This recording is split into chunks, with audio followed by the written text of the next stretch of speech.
Hey guys, I hope you're well. I wanted to share a story with you that caught my attention on Market Watch.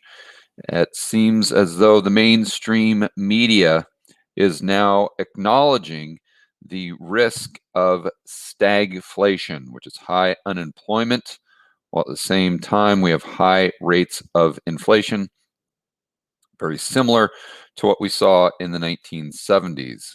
Most of you, I'm sure, are probably saying to yourself, well, duh, yeah, it's nice that they've caught up to what we've been talking about for the last, what, year and a half now, or maybe even longer. But I think maybe what's interesting is, or what the takeaway for us here might be more about the fact that since they are saying it, maybe it's less likely to come true. Or maybe we do have a deflationary sucker punch in the with asset prices or in the bond market, as an example. So let's go to the article, and then I'll kind of expand on what I'm trying to articulate.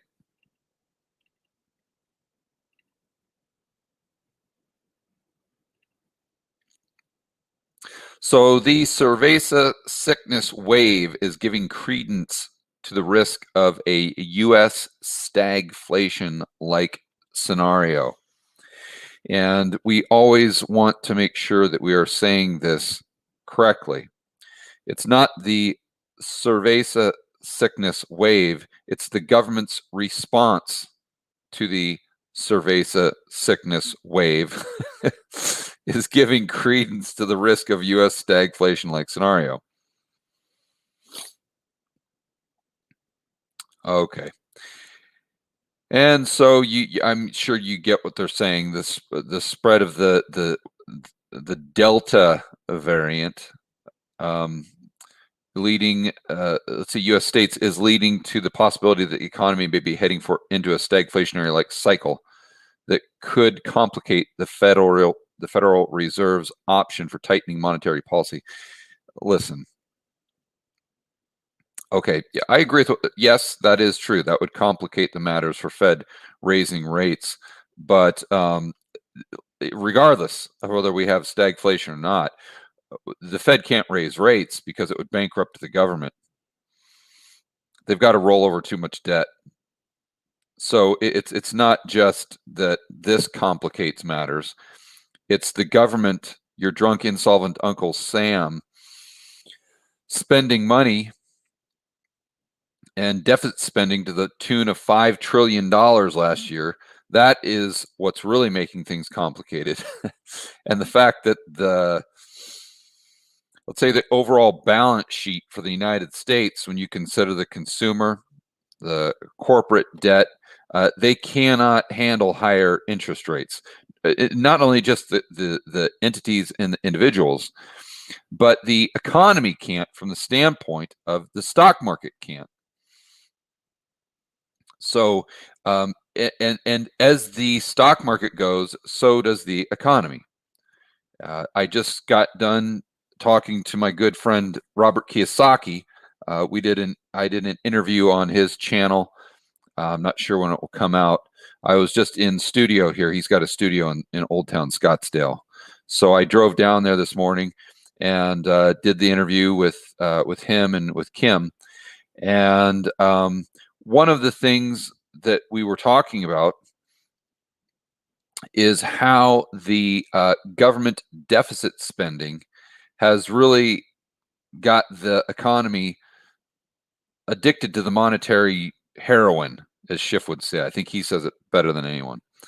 And I gave them the example of that hot air balloon analogy that I've used in a couple of my whiteboard videos, where what we should have is the hot air balloon should be the real economy, and the basket should be the stock market. So as the real economy goes, so goes the stock market. Makes sense.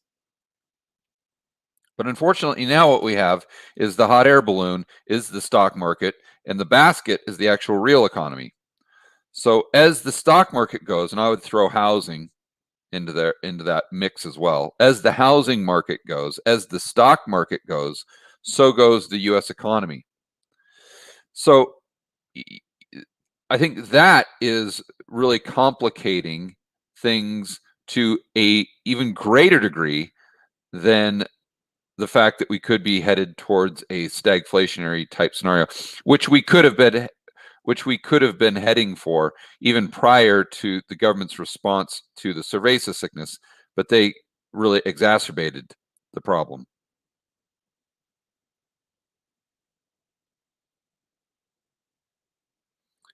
And it's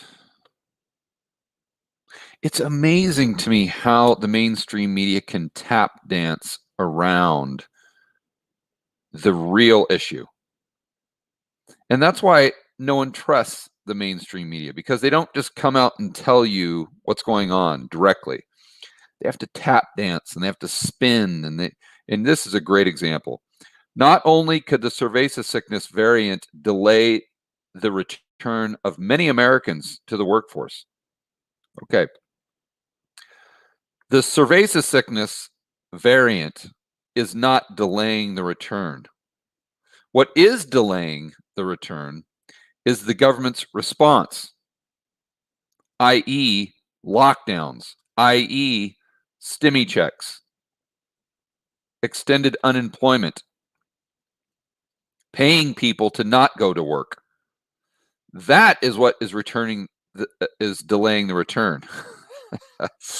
If you took away the government's response to the cerveza sickness back in 2020, or the variant, or whatever you want to call it today, then there would be no problem whatsoever with Americans returning back to the workforce. They go on to say it might reinforce the upside risk to inflation if wage gains used to lure workers back to. And again, they talk about as if the government response is not responsible for any of this, right? It may reinforce the upside risk that to inflation if wage gains used to lure workers back. Well, why do they need to increase wages to lure workers back? It's because the government is paying them $20 an hour to sit at home and do nothing. So, and this is what really frustrates me so much about the mainstreaming, is they just tap dance around the obvious issues.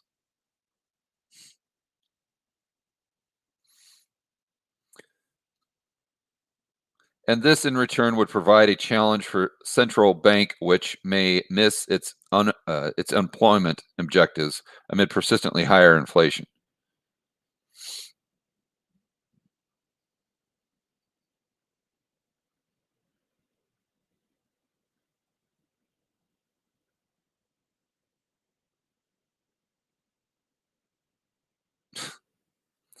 Yeah, it's just more of the same here.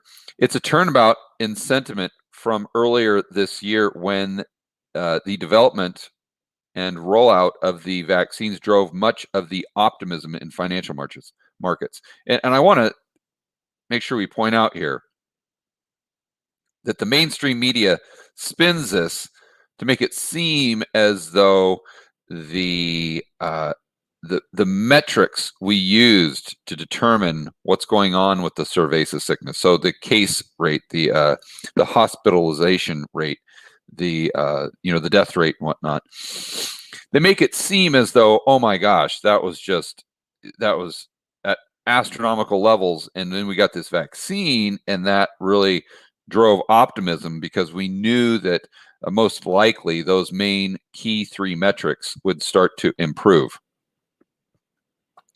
That's not what happened.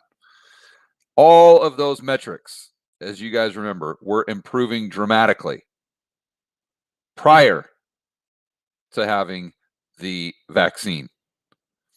So all the vaccine did, if it did anything, is just continued the trend that we were already on. And that is what the markets should have been optimistic about. They go on to say allowing investors to price in a post pandemic U.S. recovery in stocks and bonds. That's kind of an oxymoron there, because a U.S. recovery in the economy may lead to a U.S. recovery in stocks, but it would lead to the opposite in bonds if you think the economy is truly recovering, because that would mean most likely higher interest rates, lower prices for bonds. But I honestly, I don't think they're even that sophisticated enough to make that connection. Now, the possibility of stagflation, an economic environment marked by high unemployment, high inflation, and low economic growth experienced in the U.S. in the 1970s, or something close, has moved onto the radar screen of the analysts. I'm glad it's moved onto their radar screen, because it was on our radar screen back in what, the beginning of 2020. I mean, we've been talking. It's nice to see the mainstream media catch up to something we've been talking about for over a year.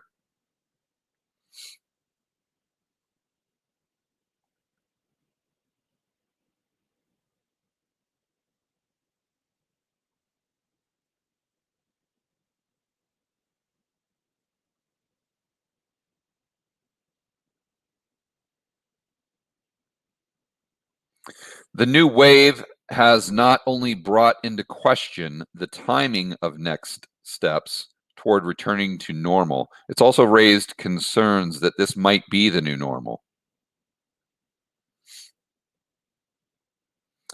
And another thing we've been talking about on this channel is the fact that if you go back to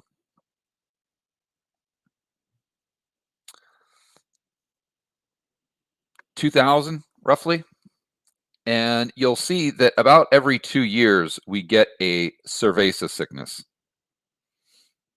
And so this has been my main concern going back to 2020, is that how does the government respond now? Because even if, let's just say that we could wave a magic wand and be done with the cerveza sickness tomorrow, let's just assume that we could. If history tells us anything, in 2 to 3 years, we're going to get another one. It could be swine flu, bird flu, dog flu, bat flu. Who knows what type of flu, what they're going to call it. But we've had 10 of them over the past 20 years. So again, an average of one per two every other year. So, what's the government's response next? And do we just continue to have these variants, which to me seem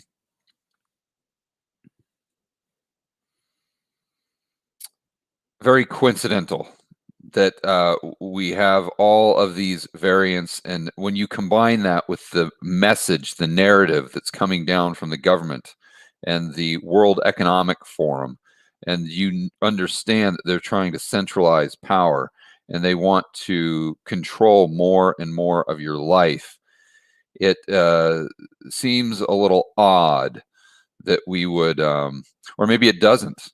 Maybe it seems maybe it doesn't seem unusual at all. Maybe that's what you would expect from power-hungry central planners that saw maybe some of their power deteriorating, and that they've always got to come up with something new to continue to expand the power that I'm sure they got completely drunk on in 2020. Maybe that's just a conspiracy theory, who knows? But it seems as though it's just so convenient for the narrative to have another version of the cerveza sickness. And so it would lead me to believe that within 2 or 3 years, you either get something different or you get some sort of hyped up variant or something like that continues to allow them to expand their power and micromanage our lives, like obviously they're trying to do. It's funny too, whenever I hear a quote from the CDC, they always come out by saying, oh, well, all of us are so sick and tired of this. We're so sick and tired of this, but we need you to go out and lock yourself in a cage again. Oh, but I know we're all, the society is so sick and tired of this. We get it. But unfortunately, we've got to play the hand that we're dealt, and that means locking yourself in a cage again, and that means us taking control of your life again. It always is interesting, isn't it, that the hand we're dealt always leads to them taking more and more control over our lives and what we do on a daily basis. But I don't want to get too far off track. The main point that I wanted to make with this video is to remind all of you that usually the mainstream media is a contrarian indicator.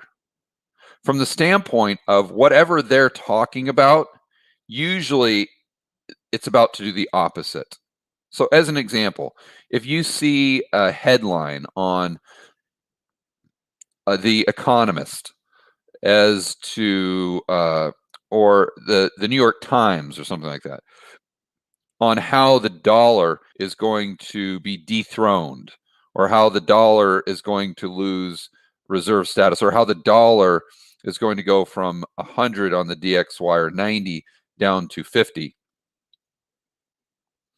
Chances are pretty high over the next 6 months, you'll see the dollar not go down, but you'll see the dollar increase in value on the DXY. Basically do the opposite of what's happening. And Snyder and Emil were talking about this to a certain degree the other day on their podcast, Making Sense, when they were looking at the headlines and when the government actually admits that there is a recession. And whenever the government admits there's a recession, usually that's an indicator that the recession is already over, or the worst part of the recession is already over. So my point here is, now that the mainstream media is picking up on this stagflation narrative, assuming that they continue marching to the beat of this drum, that makes me pause, and that is what makes me think that okay, now that the mainstream media is picking up on this, they're always wrong. And therefore, maybe we don't get stagflation right away. Maybe we do get that deflationary sucker punch that Chris Cole has been talking about. And to be clear, I'm not saying that the prices of the groceries you buy, or the price that you'll pay for a car, or the price of your health insurance, or the prices of the stuff that really matters to you, everyone watching this live stream right now. I'm not saying that the prices of that or those items go down when I talk about a deflationary sucker punch. But what I am talking about is a deflationary sucker punch when it comes to asset prices. And also the long end of the curve going down, although it's very oversold, overbought, meaning that the interest rates have gone down significantly. And you might be due for a correction where interest rates start to go back up. Another thing that it has got me thinking along these lines is, well, a few things. Number one, the conversation I had with Jeff Snyder, where he's talking about the bond market, the long end of the curve, not only being a reflection of what's happening in the US economy, but more so what's happening in the global economy. And that we could, you can definitely see the potential for higher consumer price inflation in the US, while at the same time, you have deflationary pressures kicking in across the globe when they are maybe rolling out further lockdowns, right? That's number one. Number two is, if you think about the history of quantitative easing and what it's done to the long end of the curve, you'll notice that interest rates, every single time they roll it out, interest rates go up for a certain time, and then they come back down, and then they kind of level off uh, and kind of flatline. I've used a chart of quantitative easing on a lot of my whiteboard videos, where you see that happen in QE 1, 2, 3, and then sure enough, we see it happen exactly in QE infinity, or whatever you want to call this recent round of of QE. We saw interest rates go straight up.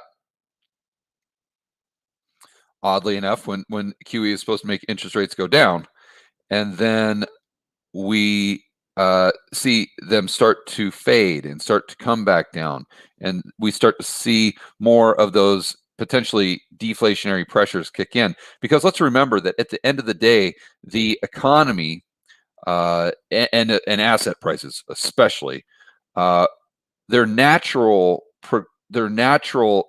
tendency would be deflation. It would be a deflationary deleveraging if the economy is left to its own devices.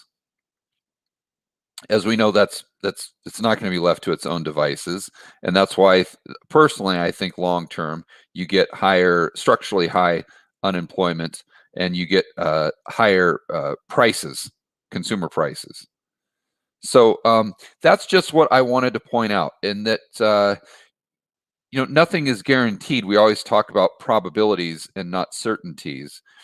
And while I think that the probabilities long term of us getting stagflation is extremely high, it doesn't necessarily mean that we go there in a straight line. And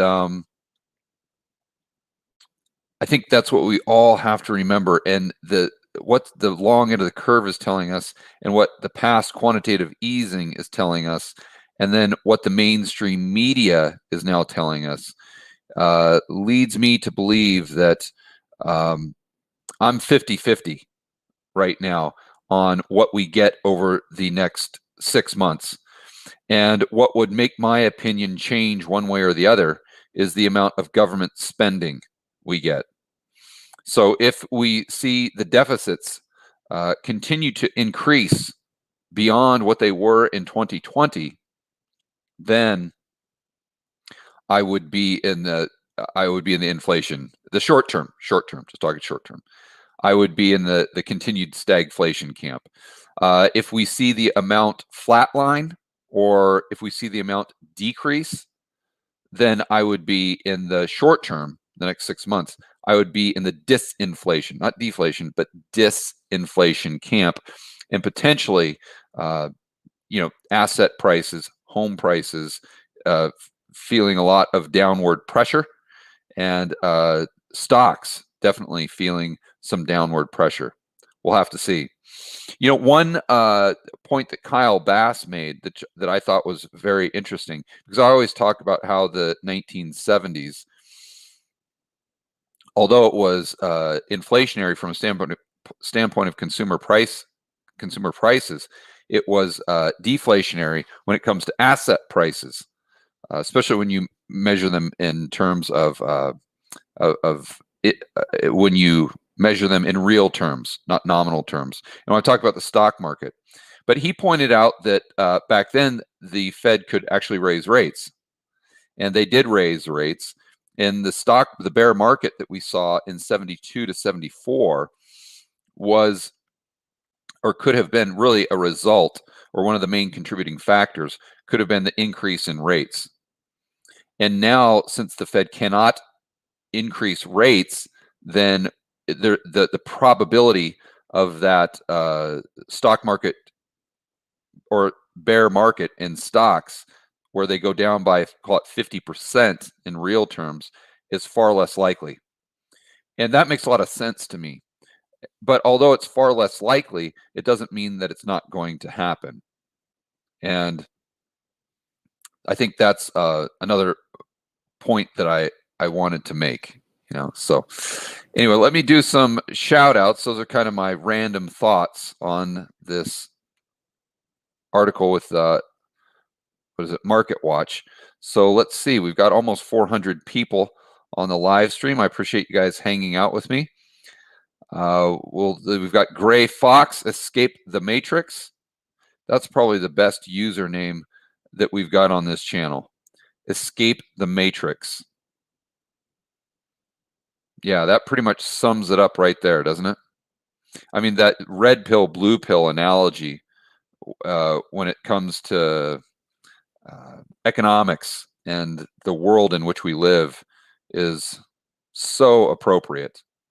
Scary. Is that a word? Scaringly? It's scary how appropriate that is. Alice Scholl, Hugh Mann, Alan Zibelman, SR, Ma Bar, Robert Mills, Mind of Mark, All-Nighter Hider in the house, El Chomio, Valor E Fuerza. Who else do we have hanging out? Frederick Miles, Tom the Mailman, David Lamar Moody in the house, Ralph Martinez, Lee Anderson, SR, Matthew Silva, Josh Seven, Lee Anderson. I think I'm repeating some of these. Black Tusk Productions, Angel, Pineru, friend and family member Fred. Wow, in color. Holy cow. A color version of friend and family member Fred. I am impressed. Usually I see the friend and family member Fred, or like Moody, they've got the black and white version, because I think they just like do a copy and paste from my whiteboard. But this person really went all out. They gave your friend and family member Fred a red hat with a blue background. We're really getting fancy now. Mo Jued, Special K on Acid, another great username. The whole world, if you look around you, it feels like you are on acid when you look at what's happening with the Fed and the government spending. I feel like I'm on shrooms every single morning when I wake up and see the headlines. All right, guys, enjoy the rest of your afternoon, and I'll see you in the next video.